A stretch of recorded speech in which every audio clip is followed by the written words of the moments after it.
and gentlemen, boys and girls, everyone around the world, welcome back to the video. Today we're back at it with this shit. She poured boiling sugar over him. I saw the title of this video and I was like, boiling sugar.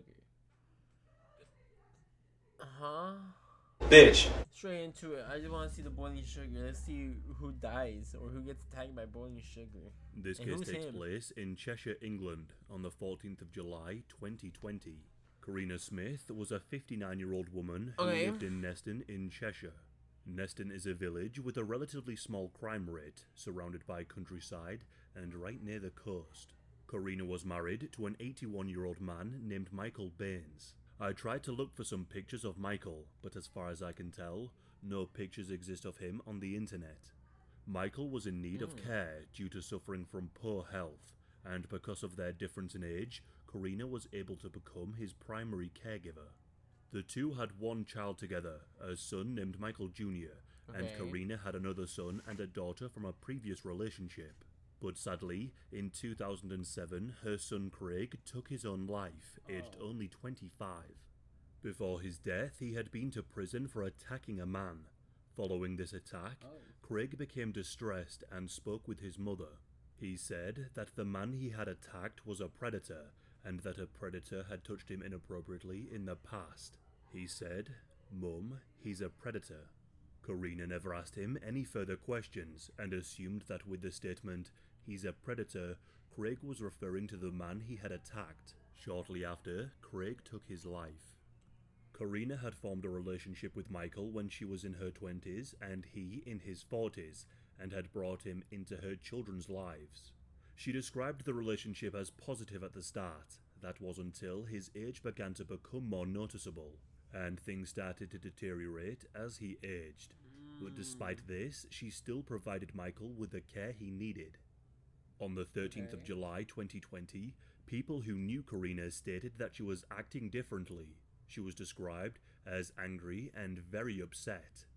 This was because her daughter had opened up about some horrific trauma she and her now deceased brother had both experienced at the hands of their stepfather, Michael.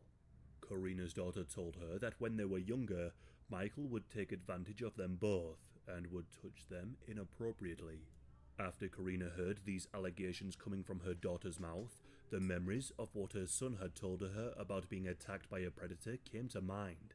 The guilt of Craig's suffering from such a fate had stayed with her for years. She also began to think that if she would have just spoken to her son more, then maybe he would have opened up about being a victim to Michael too. A deep rage began to burn inside Karina. On the 14th of July at around 10 AM, Karina returned to her home that she shared with Michael. She entered the home and grabbed a bucket along with 3 kilograms of sugar that she had just bought. She then began to boil a large amount of water, creating a boiling syrup. Once this concoction was ready and was scalding hot, Karina slowly entered the bedroom that Michael was sleeping in. Michael was fast asleep, totally unaware that his wife was standing over him, holding a bucket filled with boiling sugar. Clouded with rage, Karina began to pour the contents of the bucket all over her sleeping husband's body. Michael let out a scream as the liquid destroyed his skin. The mixture of sugar in boiling water is often referred to as prison napalm, due to the horrific burns it can inflict. Once the bucket was empty, Karina ran over to her neighbor's house around 9 doors down. She banged on the front of the door until the occupant answered. Karina didn't know this neighbor very well, but she told this neighbor what she had done. The neighbor contacted the police and explained what had happened. According to police reports, the operator could hear Karina saying in the background, "I've hurt him really bad. I think I've killed him." The police were quickly dispatched along with the paramedics.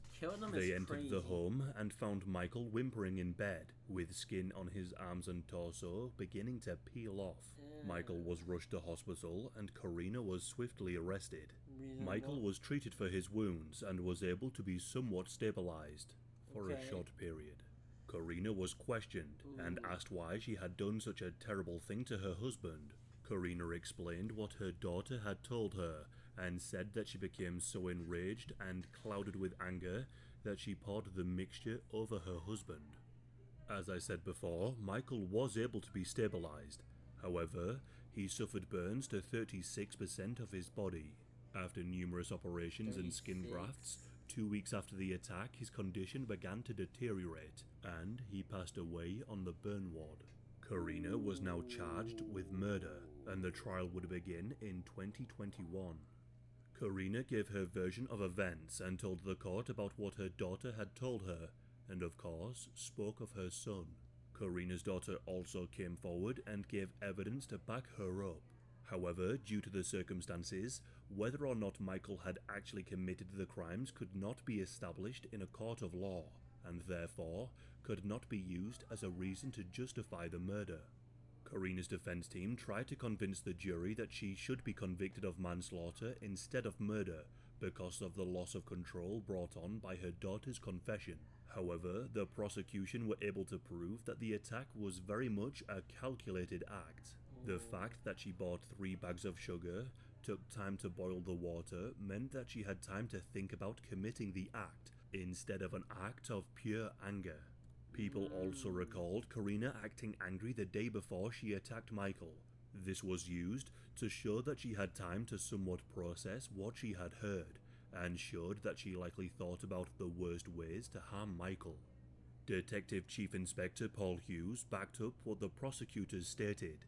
He said, "Karina killed her husband Michael in such a cruel and painful way. To throw boiling water over someone when they are asleep is absolutely horrific. To also mix 3 bags of sugar with the water showed the determination she had to cause serious harm. It left Michael in agony, and rather than call the emergency services, she wasted time by going to a house 9 doors away to tell a neighbor she wasn't even close to what she had done." During the trial, the prosecution stated, "We cannot and do not say whether these allegations made about Michael Baines are true or not. But that is not the issue for Karina in this case, because the prosecution certainly accepts that these allegations were made and that Karina believed them to be true at the time she caused the fatal injuries to Michael. Karina was found guilty of murder. The judge overseeing the case decided to sentence her to life in prison with a minimum term of 12 years. Meaning with good behavior, she will be released in 12 years.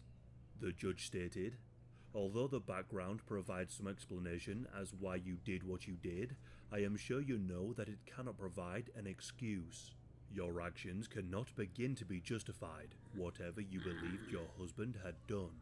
You have taken Mr. Baines' life and caused terrible grief and shock for his children and those who loved him. Killing Mr. Baines also took away an opportunity for the allegations to be tested. You took away his right to a fair trial, bearing in mind that everyone is innocent until proven guilty. The allegations are left hanging but unproven. This is quite a dreadful situation for the whole family." The sentence was able to be reduced from 15 years to 12 due to the defense urging the judge to allow Michael Baines Jr., who was Karina and Michael Sr.'s only son together, to have his mum back in the future as soon as possible, by keeping the minimum term as short as possible, having now lost his father. As of right now, Karina remains imprisoned. However, many have taken up petitions to try and get her released. These kinds of cases always lead to a great deal of division. To some, Karina is a hero, and someone who took revenge on behalf of her children and faced the punishment. To others, she is seen as reckless, and someone who potentially killed an innocent man based on a simple allegation, and did so in the most horrible of ways.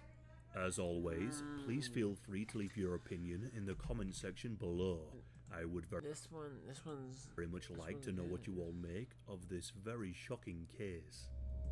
I like this one. That one was good. Ooh, W mom. Smart mom. Killed them with sugar. That's a good one. That is a good one. If you guys enjoyed, like, subscribe. I'll see you guys in the next one. Goodbye.